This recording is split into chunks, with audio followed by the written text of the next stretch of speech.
Hi Libras, this week we are starting a whole new Venus cycle. Obviously Venus is your ruler, so this is one that you will feel quite strongly this week. A Venus cycle is a 10-month period where Venus moves through every sign of the zodiac, from Aries through to Pisces. So we've just finished one of those. You might be feeling kind of reflective on the past 10 months, what have I learnt about my relating style? What have I learnt about my specific relationships? What have I learnt about my relationship to money? What have I learnt about my relationship to myself?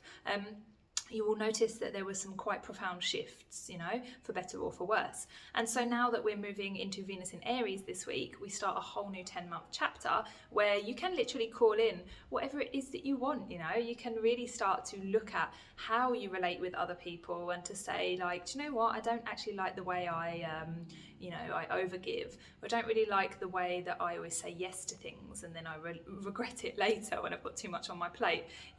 This can be a really empowering time for you to actually almost do like a stock check of your relating styles and to say, I'm now moving into a new Venus cycle and I can be a different version of me. I can be a more empowered version of me.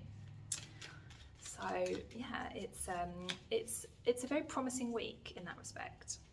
Okay, we've got the Six of Cups and the King of Swords.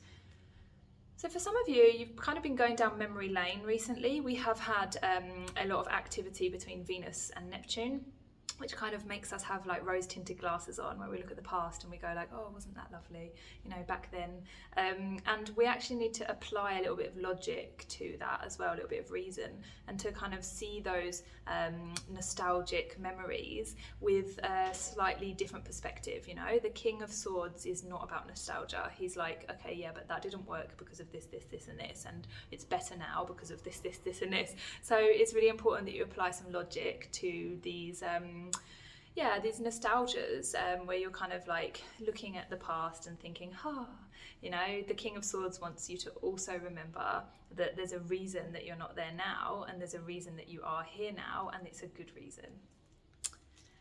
So as always, you can book a reading or you can read the blog from the links below. Subscribe and I'll see you next week.